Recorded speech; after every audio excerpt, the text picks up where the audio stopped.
Hello students, welcome back to your own YouTube channel K Awasthi edu hub. Last class में हम लोगों ने board plot के सारे स्पेशल केसेस पढ़ लिए थे। आज के सेशन में हम बोर्ड प्लॉट के क्वेश्चन स्टार्ट करेंगे। We'll be doing each kind of questions in a separate class so that आपका कॉन्सेप्ट बिल्कुल क्लियर हो। आज के क्लास में हम फर्स्ट ऑर्डर सिस्टम के क्वेश्चंस करेंगे जिसमें नॉर्मल पोल जीरो भी हो सकता है और किसी पॉइंट पर मल्टीपल पोल जीरो भी हो सकता है। हम दोनों टाइप के क्वेश्चंस करेंगे and I will be telling you the trick जिससे आप डायरेक्ट ट्रांसफर फंक्शन देखकर भी बोर्ड प्लॉट बना सकते हो, राइट? अगर आप मेरे चैनल को फॉलो कर रहे हो और आपने पुराने सारे बोर्ड प्लॉट के लेक्चर्स देखे हैं तो आपने एक चीज नोट की होगी, we always we always use the transfer function in time constant form. तो यही रूल हम यहां पर भी फॉलो करेंगे and we'll be solving everything based on the corner frequency. सबसे पहले आपको स्क्रीन पर जो क्वेश्चन दिख रहा है, this is the given transfer function. The very first step is to convert this into time constant form. Time constant form में convert करने के लिए मुझे s के साथ जितने भी कोफिशिएंट्स हैं उनको 1 करना पड़ेगा। तो मेरा ट्रांसफर फंक्शन बन जाएगा बेटा 50, यहां से कॉमन आएगा, this will B 1 plus s divided by 10 and this will be 1 plus s divided by 50। मैंने यहां से 10 कॉमन ले लिया, यहां से 50 कॉमन ले लिया, तो यहां पर मेरे पास आ गया 500, राइट? डिनोमिनेटर में आते हैं, 1 plus s by 5 and this will be 1 plus s by 100। मैं हर स्टेप डिटेल में करूंगा, अगर आपने पुराना नहीं भी पढ़ा है तो भी आपको समझ में आ जाएगा। अगेन मैंने यहां से 5 कॉमन लिया, यहां से 100 कॉमन लिया, तो बाहर आ गया 500। ये 500 और ये 500 कैंसिल हो जाएगा, this is my TS. Next step क्या होता है, मुझे इसको फ्रीक्वेंसी डोमेन में लाना है, तो I have to convert S is equal to J omega. मेरे को एस की जगह जे ओमेगा रखना है। एस की जगह जे ओमेगा रखने के बाद मेरा टी ऑफ जे ओमेगा क्या आ जाएगा, T of J omega will be 50। बाहर करते हैं, न्यूमरेटर में I have 1 plus J omega by 10, this is 1 plus J omega by 10। Second term is 1 plus J omega by 50, 1 plus J omega by 50। आप भी साथ साथ करते चलो, take a copy pen and follow the steps accordingly। then you have 1 plus j omega by 5 and then you have 1 plus j omega by 100। अब सबसे पहला question आपके दिमाग में आएगा कि हमने ऐसा क्यों किया है। हमने ऐसा इसलिए किया है क्योंकि हम जानते हैं ये हमारा स्टैंडर्ड टाइम कांस्टेंट वाला फॉर्म है और यहां से हम सीधे कॉर्नर फ्रीक्वेंसीज लिख सकते हैं। तो हमारे पास कॉर्नर फ्रीक्वेंसीज यहां पर कौन कौन सी आ गई बेटा, what are the corner frequencies, 10, 50, 5 and 100। ये आ गई मेरी 10, 50, 5 and 100। These are my corner frequencies. अगर आपको कॉर्नर फ्रीक्वेंसी कैसे निकालते हैं नहीं मालूम है तो इसी प्लेलिस्ट में कॉर्नर फ्रीक्वेंसी का लेक्चर है, आप उसको देख सकते हो, you will understand everything, right? अब नेक्स्ट स्टेप होता है हमें अपनी कॉर्नर फ्रीक्वेंसीज को इंक्रीजिंग या असेंडिंग ऑर्डर में लगाना होता है। ये बिल्कुल श्योर शॉर्ट ट्रिक है। You have to put all these frequencies in ascending order. तो छोटे से बड़ा लगा लिया, 5, 10, 50, 100, राइट? और इन्हीं फ्रीक्वेंसीज को मैं एक्स एक्सिस पर प्लॉट करता हूं, लॉग ओमेगा बेस 10 पे मैं इन्हीं फ्रीक्वेंसीज को प्लॉट करता हूं, ठीक है ना? अब हम अलग अलग इंटरवल में चेक करेंगे कि स्लोप क्या है, ठीक है? केस 1 उठाते हैं सबसे पहले। अच्छा, रूल भी ध्यान रखिएगा, मैं साथ साथ रूल बताता जाऊंगा। सबसे पहले मैंने ले लिया ओमेगा इज लेस देन 5।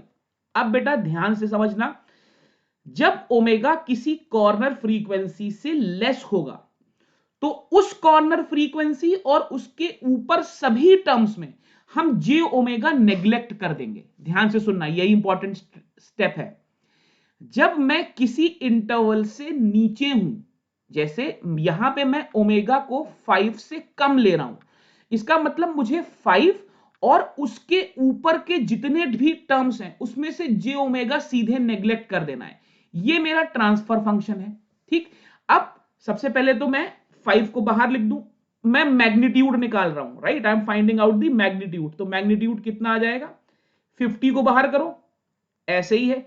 अब इस टर्म में भाई 10 है, 10 ऑब्वियसली 5 से बड़ा है, इसका मतलब मुझे ये वाला टर्म नेग्लेक्ट कर देना है। तो कितना आ जाएगा, इंटू 1, यहां पर भी इंटू 1, नीचे भी इंटू 1, नीचे भी इंटू 1। तो what will be IMDb, IMDb will be 20 log 50।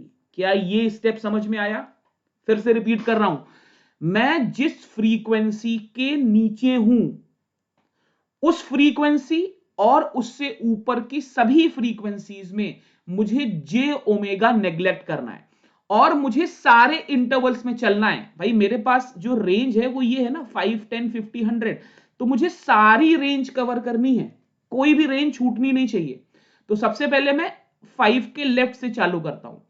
Second case में मैं कहां जाऊंगा, 5 और 10 के बीच में जाऊंगा। अब ये स्टेप इंपॉर्टेंट है, यहां पर ध्यान से देखिएगा कि मैं किसको किसको नेग्लेक्ट कर रहा हूं। केस 2, अब की बार मेरा ओमेगा 5 से तो बड़ा है लेकिन 10 से छोटा है। तो रूल क्या था, जिससे छोटा है उससे और उसके ऊपर सभी जे ओमेगा नेग्लेक्ट करना है, लेकिन ओमेगा जिस फ्रीक्वेंसी से बड़ा है उस टर्म में 1 को नेग्लेक्ट करना है। अब ट्रांसफर फंक्शन जरा ध्यान से देखिए, टी ऑफ जे ओमेगा, पहले यहां पर 50 आ गया। अब पहला टर्म देखो, पहला टर्म है 1 प्लस जे ओमेगा बाई 10। तो 10, भाई मेरे को तो 10 से कम ही रहना है, तो 10 में जे ओमेगा नेग्लेक्ट हो जाएगा। ठीक, सेकेंड टर्म क्या है, 1 प्लस जे ओमेगा बाई 50, 50 भी 10 से कम से ज्यादा है, तो मेरे को यहां पर भी 1 मिल जाएगा।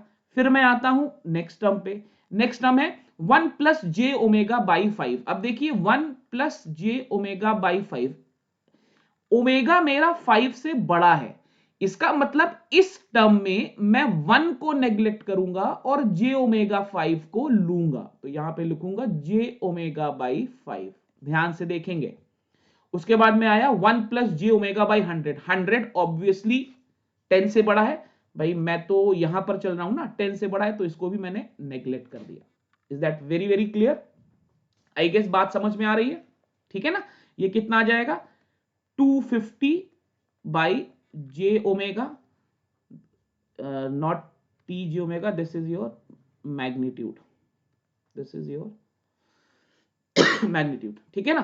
तो जे से ऊपर नीचे मल्टीप्लाई कर दोगे तो -250 जे बाई ओमेगा, जब आप डीबी में निकालोगे तो M DB will be 20 log 250 minus 20 log omega. Is that very very clear? ठीक है, ये स्टेप समझ में आ गया है, राइट। अब यहां पर क्लियरली देखो, आपको -20 dB का डिक्रीमेंट मिल रहा है। अभी इंक्रीमेंट डिक्रीमेंट समझाऊंगा, अभी पहले सारे केसेस सारे इंटरवल्स बनाते हैं, फिर देखते हैं। केस 3 पे आते हैं।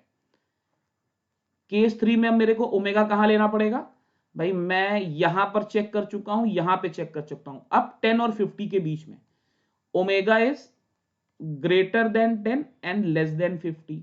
अच्छा, जब लेस देन 50 है इसका मतलब 50 और उसके ऊपर इन सभी में मुझे जे ओमेगा को नेग्लेक्ट करना है और 50 के नीचे 1 नेग्लेक्ट करना है। सबसे पहले मेरे को मिल रहा है 10, 10 ऑब्वियसली 50 से कम है, तो मुझे यहां पर 1 को नेग्लेक्ट करना पड़ेगा। अब आप पकड़ पा रहे हैं आई गेस, अगर मैं 1 को नेग्लेक्ट करूंगा तो यहां पर आ जाएगा जे ओमेगा बाई 10। इसके ऊपर है मेरे पास 50, 50 में मुझे 1 को नेग्लेक्ट करना है, डिवाइडेड बाई, इसके बाद मेरे पास है जे ओमेगा बाई 5, 10 से कम है तो मुझे 1 को नेग्लेक्ट करना है, this will be J omega by 5, और इसके ऊपर फिर से 1 नेग्लेक्ट हो जाएगा। Is that very very clear? ठीक, ये आपका आ जाएगा 25, चेक कर लो, जे ओमेगा से जे ओमेगा कैंसिल, 5 2 सा 10, 225 सा, तो मैग्नीट्यूड इन डीबी कितना आ जाएगा, magnitude in dB will be 20 log 25। Again slope यहां पर 0 हो रहा है, अभी क्लियर करते हैं कैसे। केस 4, कौन कौन सा इंटरवल में ट्रेवल कर चुका हूं, 10 से 50 आ चुका हूं, अब मैं 50 से 100 जाता हूं, ठीक है ना। Let's check 50 to 100, omega is greater than 50 and less than 100। यहां पर क्या हो रहा है, 100 और उसके ऊपर जे ओमेगा नेग्लेक्ट करना है, बाकी सब में मेरे को 1 नेग्लेक्ट करना है, राइट। ट्रांसफर फंक्शन देखिए, 100 और उसके ऊपर मुझे जे ओमेगा नेग्लेक्ट करना है, बाकी सब में मुझे 1 नेग्लेक्ट करना है। तो यहां पर जे ओमेगा नेग्लेक्ट हो जाएगा, बाकी सब में 1 नेग्लेक्ट हो जाएगा। क्या आ जाएगा बेटा, मेरा मैग्नीट्यूड आ जाएगा 50 इंटू 1 नेग्लेक्ट करूंगा तो J omega by 10, this is J omega by 10 into यहां पर आ जाएगा J omega by 50, this will be J omega by 50 divided by यहां पर आ जाएगा जे ओमेगा बाई 5, यहां पे आ जाएगा 1, राइट। बात समझ में आ रही है? It's very very very clear, very simple. ये आपका 2 टाइम्स कट जाएगा, ये 25 टाइम्स कट जाएगा और ये आ जाएगा 2j ओमेगा। क्लियर है, राइट। आई गेस बात बिल्कुल क्लियर है। एक बार क्रॉस चेक कर लो, अगर किसी भी पॉइंट पर गलती होगी तो पूरा आंसर आपका चेंज हो जाएगा। हम चल रहे थे 50 से 100 के बीच में, तो 50 से 100 के बीच में मेरे को 100 and above J omega neglect करना था, बाकी सब जगह मेरे को 5 2 जा, ठीक है, वर्क्स, राइट। क्लियर है, चलिए केस 4 पे आते हैं। Let's talk about case 4। Case 4, अब की बार क्या करना है मेरे को, ओमेगा इज ग्रेटर देन 100। जब ओमेगा ग्रेटर देन 100 होगा तो सभी जगह 1 नेग्लेक्ट हो जाएगा, तो मेरा टर्म कितना आ जाएगा, 50 into this will be J omega by 10, J omega by 50, J omega by 5, J omega by 100, J omega by 10, J omega by 50, this will be j omega by 5 into j omega by 100। तो ये सब cut गया, वापस से आपको 50 मिल गया, तो dB में स्लोप कितनी आ जाएगी, 20 log 50, राइट। अब हम जरा इसको प्लॉट करने की कोशिश करते हैं, देखते हैं कि क्या वैल्यू आ रही है। बात समझ में आ रही है? अच्छा, यहां पर आप सब एमडीबी में कन्वर्ट कर लो।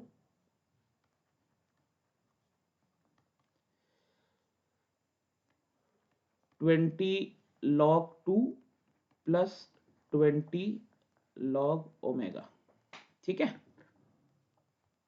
क्लियर हो रहा है? चलिए अब प्लॉट करते हैं अपना फंक्शन, मैग्नीट्यूड प्लॉट कर रहे हैं।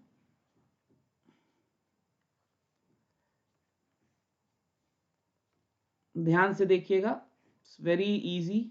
अगर आपको एक बार कॉन्सेप्ट समझ में आ गया तो सारा क्वेश्चन बन जाएगा। सबसे पहले कॉर्नर फ्रीक्वेंसीज बना लेते हैं। 5 थी, 10 थी, 50 थी और 100 थी, ठीक है। ये आपका हो गया लॉग ओमेगा। अब सारे पॉइंट्स चेक करते हैं। 5 से कम पे क्या चल रहा है, केस 1 5 से कम आपके पास सीधे 20 log 50 चल रहा है, तो एक लाइन बना लेते हैं 5 से कम पे। ये लाइन मैंने बना ली 20 log 50, ठीक। अब आप आते हैं 5 से 10 में। अब जरा ध्यान से देखिए केस 2 में, जब आप 5 से 10 पे आते हैं तो मैग्नीट्यूड में 20 dB का डिक्रीमेंट आ रहा है भाई। स्लोप आपका मैग्नीट्यूड में नहीं, स्लोप में भाई -20 log ओमेगा आ रहा है, इसका मतलब 20 dB मैग्नीट्यूड कम हो रहा है, राइट। 20 dB मैग्नीट्यूड कम हो रहा है और आप वैल्यू किस पर पहुंच रहे हो, 20 log 250 पे। इसका मतलब आपको यहां से 5 से 10 में आपको 20 dB का फॉल दिखाना है। ये आपका -20 dB पर डिकेड, और ऐसा करके आप पहुंच कहां पे रहे हो, ऐसा करके आप पहुंच रहे हो यहां पर इस जगह, विच इज 20 log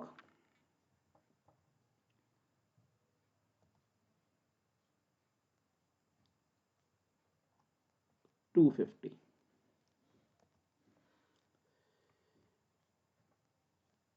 या वैल्यू कोई भी हो, आप किसी पॉइंट पर पहुंच रहे हो with a decrement in the slope. अच्छा, अब 10 से 50 क्या हो रहा है? 10 to 50 आपको फिर से एक कांस्टेंट स्लोप मिल रहा है। अब आप ध्यान से देखो, यहां पर स्लोप जीरो हो रहा है, ओमेगा का टर्म नहीं आ रहा है, ओमेगा का टर्म नहीं आ रहा है, इसका मतलब 10 से 50 के बीच में -20 में 20 का इंक्रीमेंट होकर स्लोप आपका हो गया जीरो। 50 से 100 क्या हो रहा है? 50 से 100 अगेन +20 का इंक्रीमेंट हो रहा है। यहां पर देखिए स्लोप 50 से 100 आपका 20 dB का इंक्रीमेंट हुआ, ये +20 dB पर डिकेड। और 100 के बाद आप वापस देखो 20 log 50 पे आ गए, जहां से आपने शुरू किया था। उसके बाद आप अगेन 20 log 50 पे आ गए। Is that very very clear? ये आपको मैग्नीट्यूड प्लॉट बन के मिल गया। अब यहां पर एक चीज जरा ध्यान से देखिए, इसको रिवर्स डायरेक्ट कैसे बना सकते हैं। सबसे पहले देखिए किस पॉइंट पर ट्रांसफर फंक्शन में क्या था। 10 पे आपके पास 0 था, 50 पे आपके पास 0 था, 5 पे आपके पास पोल था, और 100 पे आपके पास पोल था। ठीक है, तो सबसे पहले पोल जीरो प्लॉट कर लेते हैं। जरा ध्यान से देखना, सबसे इंटरेस्टिंग पार्ट यही है। 5 पे आपके पास पोल था, ठीक है, 10 पे आपके पास 0 था, 50 पे आपके पास फिर से 0 था, 100 पे आपके पास फिर से पोल था। अब जरा ध्यान से देखिए, जब जब आपके पास पोल आ रहा है, आप देखो पोल से आपकी स्लोप -20 dB डाउन हो रही है, डाउन हो रही है। ठीक है, स्लोप आपकी जब -20 dB डाउन हुई, उसके बाद 10 पे आपको 0 मिला, तो जब -20 पर +20 dB आपने किया स्लोप में, तो अगेन आपको एक फ्लैट लाइन मिल गई, राइट। फिर आप 0 पे आए, 0 पे हमेशा 20 dB का इंक्रीमेंट होगा, और पोल पर हमेशा 20 dB का डिक्रीमेंट होगा। आप देखिए 0 पे 20 dB का इंक्रीमेंट हुआ, आप फिर से ऊपर चले गए, और पोल पे फिर से -20 dB का डिक्रीमेंट हुआ, और जैसे ही यहां पर -20 dB का डिक्रीमेंट हुआ, आप फिर से एक फ्लैट लाइन पे आ गए। Is that very very clear? आप इसको ऐसे भी समझ सकते हो, बहुत से लोकल बुक्स में ऐसे समझाया गया है। आप यहां पर पोल या जीरो प्लॉट कर लो और यहां पर स्लोप बना लो। ठीक है, आप अपने पॉइंट्स प्लॉट कर लो। आपके पॉइंट्स क्या थे? 5, 10, 50, 100। ठीक है ना। सबसे पहले ये क्या था? पोल, 0, 0, पोल। तो आप चुपचाप डेसिबल्स में ऐड करते चलो। अगर सिंगल पोल होगा तो -20 dB का डिक्रीमेंट आएगा। अगर यहीं पर मल्टीपल पोल आ जाता, मान लीजिए मैं आपसे कहता s+5 की पावर 2 है, तो यहां पर डबल पोल आता, तो -20 dB का डिक्रीमेंट नहीं होता, -40 dB का डिक्रीमेंट होता। अभी मैं आपको एक क्वेश्चन करके दिखाता हूं कि अगर फर्स्ट ऑर्डर फंक्शन में मल्टीपल पोल से जीरो आ जाए तब क्या करेंगे। जस्ट नेक्स्ट क्वेश्चन करके दिखाता हूं। तो सबसे पहले मेरे पास पोल आया। पोल का मतलब आप जहां से भी चल रहे थे वहां से -20 dB स्लोप कम हो गई। आप जहां से भी चल रहे थे वहां से -20 dB स्लोप कम हो गई। फिर आपके पास आया 0, 0 आया मतलब 20 dB स्लोप बढ़ गई। फिर आपके पास आया 0, भाई -20 + 20 0 हो गई स्लोप। इसमें आपने 0 में फिर से 20 जोड़ा तो फिर से 20 हो गई स्लोप। 20 में आपने फिर से 20 किया तो 0 हो गई स्लोप। तो ऐसे आप चार्ट बना के भी कर सकते हो। देखो एक्सक्यूज मी, बीच में कहीं कैलकुलेशन में मिस्टेक हो भी जाएगी। भाई सेमेस्टर एग्जाम्स में तो आपको बोर्ड प्लॉट ही सही बनाना है, तो ये सारा वर्किंग तो दिखाना है आपको, लेकिन लास्ट में अगर आप सीधे पोल जीरो से प्लॉट करोगे तो कभी कोई प्रॉब्लम आएगी ही नहीं। ठीक है ना, तो आप ये काम ऐसे कर सकते हो। This will be very very helpful for you. Is that very very clear to all of you? ध्यान रखेंगे ये चीज। ठीक है बेटा, चलो अब एक और क्वेश्चन करते हैं जिसमें ट्राई करते हैं कि डायरेक्ट बना के देखें कि कैसे बन रहा है, और अब की बार मल्टीपल पोल लेते हैं। क्वेश्चन 2 बनाते हैं एक और। अब की बार मेरे पास टीएस है, ये हम डायरेक्ट बनाने की कोशिश करेंगे। 1 2 3 4 1 + s, एंड यहां पर हम करते हैं 10 + s, एंड यहां पर हम करते हैं 100 प्लस एस का स्क्वायर। अब यहां पर देखो मल्टीपल पोल हैं, ठीक है। सबसे पहले इसको टी ऑफ जे ओमेगा में कन्वर्ट कर लेते हैं। What will be the value of T of J omega? T of J omega will B 1000 into 1 plus S, यहां पर आ जाएगा 10, 1 प्लस एस बाई 10, यहां पर आ जाएगा, देखिए यहां पर स्क्वायर है तो 100 इंटू 100 बाहर आएगा और आपको मिलेगा 1 प्लस एस अपॉन 100 ध्यान का स्क्वायर। ध्यान से देखिएगा, रूल बिल्कुल वही है। अब कैंसिल करिए, 3 4 1, इसको 4 और 10, तो ये आपका टी ऑफ जे ओमेगा आ जाएगा बेटा। This will B 0.1, 1 plus S, this will B 1 plus S by 10 and this will B 1 plus S by 100। ये वैल्यू आ जाएगी, ठीक है। अब बहुत सीधी सी बात है, कॉर्नर फ्रीक्वेंसी निकाल लीजिए। कॉर्नर फ्रीक्वेंसी कितनी है? कॉर्नर फ्रीक्वेंसी आपकी आ गई, ओमेगा सी की वैल्यू आ गई 5, 1 10 एंड 100। भाई यहां पर देखिए 1 है ना, एस बाई 1 है तो 1 10 और 100, ये आप ऑलरेडी देख रहे हो इंक्रीजिंग ऑर्डर में लगा हुआ है, तो कोई टेंशन नहीं है, ठीक। तो हम सबसे पहले देख लें स्टार्टिंग पॉइंट क्या है। भाई स्टार्टिंग पॉइंट निकाल लें, तो स्टार्टिंग पॉइंट के लिए क्या करें? Omega is less than 1, case 1 बना ले। ओमेगा इज लेस देन 1 का मतलब सभी टर्म्स में से मेरे को क्या क्या कैंसिल कर देना है? जे ओमेगा। अच्छा इसको जे ओमेगा में लिख लो, नहीं तो कंफ्यूज हो जाओगे। 0.1, 1 प्लस जे ओमेगा, यहां पर आ जाएगा 1 प्लस जे ओमेगा बाई 10, यहां पर आ जाएगा 1 plus J omega by 100, right. I guess clear है। अब अगर मेरे को सबसे स्टार्टिंग पॉइंट देखना है, तो सबसे स्टार्टिंग पॉइंट देखने का मतलब सब जगह से जे ओमेगा हट गया। अगर सब जगह से जे ओमेगा हट जाएगा तो m की वैल्यू 0.1 आ जाएगी। Is that very very clear? 0.1 का मतलब आ गया 1/10, इसका मतलब आ गया -20 dB आ जाएगा mdB में। 1/10 is -20 dB। Is that very very clear? तो इसका मतलब है कि मेरा ग्राफ नेगेटिव से शुरू करेगा -20 dB से। अब प्लॉट कर लेते हैं। सबसे पहले देखते हैं, मेरे पास क्या था? 1 था, फिर मेरे पास था 10 था, फिर मेरे पास था 100, ठीक है। 1 पे मेरे पास क्या है?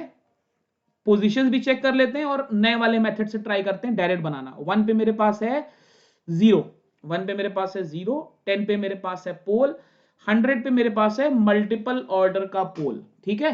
Is that very very clear? ठीक है। अच्छा अब 0 पे क्या होना है? आप जहां से भी आ रहे हो वहां से 20 dB का इंक्रीमेंट होना है, ठीक। पोल पे क्या होना है? पोल पे -20 dB होना है, और ये मल्टीपल पोल है, आप देख रहे हो सेकेंड ऑर्डर का पोल है, तो -40 dB का फॉल होना है। ध्यान से समझिएगा, फॉल चेक करिएगा कितने पे हो रहा है। -20 dB का फॉल होगा, तो मैं कोशिश करके आपको यहीं पर बना के दिखाता हूं। Let's draw it. ये सबसे पहले मेरे पास पॉइंट कौन कौन से हैं? 1, 10 and 100। These are my points 1, 10, 100। तो 1 से पहले मैं किस फ्रीक्वेंसी पे आ रहा हूं? -20 dB पे। तो 1 से पहले मैं आ रहा हूं -20 dB। ध्यान से देखिएगा, 1 से पहले मैं आ रहा हूं -20 dB पे, ठीक है। 1 पे तुरंत मुझे क्या मिल गया? तुरंत मुझे मिल गया एक 0। ध्यान से देखिए, ये एक 0 है। 0 का मतलब -20 पे आ रहा था, मेरे को एक स्लोप इंक्रीज करना है। स्लोप इंक्रीज करके -20 dB पे मैंने स्लोप इंक्रीज किया, मैं वापस से पहुंच गया 0 पर। फिर 10 पे मुझे क्या मिला? आप समझ पा रहे हो भाई? माइनस ये +20 dB की स्लोप है, ये +20 dB की स्लोप है, +20 dB प्लस डीकेड पर डीकेड, ठीक है। अब यहां पर मेरे पास आया पोल, तो ये जो स्लोप ऊपर जानी चाहिए, इस पर -20 dB का अगर डिक्रीमेंट हो गया तो ये स्लोप वापस से यहीं आ जाएगी। अब बेटा देखो, जिन बच्चों ने सिग्नल्स एंड सिस्टम्स ठीक से पढ़ा था और ग्राफ ठीक से आता है, उनको ये चीज जल्दी समझ में आएगी। एक स्लोप आपकी ऊपर जा रही है, ठीक है, आपको उस स्लोप पर -20 dB का डिक्रीमेंट करना है, तो जो ऊपर जानी चाहिए वो फ्लैट हो गई, ठीक है। अब आप 0 पे आए हो, समझना। कुछ बच्चे क्या करेंगे? ऐसे जाएंगे, यहीं पे गिरा देंगे, नहीं ये रॉन्ग है, ठीक है। तो प्लीज एक बार ग्राफ ठीक से रिवाइज कर लो। वैसे हमारा भी एक ग्राफ एंड इनइक्वालिटी का पूरा प्लेलिस्ट है, आप वहां से भी चेक कर सकते हो। फिर 100 पे आप आ रहे हो। अब आप 0 पे चल रहे हो, ठीक, आप 100 पे जैसे ही आए आपको -40 dB का फॉल देना है, तो अब की बार ये स्टीप हो गया आपका -40 dB पर decade. Is that very very clear? बात समझ में आ रही है कि कैसा फॉल हमने किया है? ठीक है, तो this is how you can plot the question for a first order system. आपके सेमेस्टर मैंने जो क्वेश्चंस लिए हैं वो ऐसे लिए हैं जिसमें आपको एंगल्स, अभी मैंने फेस प्लॉट किसी भी क्वेश्चन में नहीं किया है। जब सारे टाइप के क्वेश्चंस हो जाएंगे तब हम एक लेक्चर करेंगे जिसमें हर ऑर्डर का एक क्वेश्चन करेंगे, आपके किसी ना किसी सेमेस्टर एग्जाम्स का प्रीवियस ईयर क्वेश्चन होगा। तो स्टे ट्यून्ड, और अगर अभी तक आपने चैनल को सब्सक्राइब नहीं किया है तो do subscribe it. Thank you very much, and in the next class I will tell you कि हम बोर्ड प्लॉट को देखकर ट्रांसफर फंक्शन और गेन कैसे प्रिडिक्ट करते हैं, वहीं पर गेन, मार्जिन, क्रॉसओवर फ्रीक्वेंसी, ये सारी चीजें बताएंगे। तो stay tuned for the next lecture. Thank you.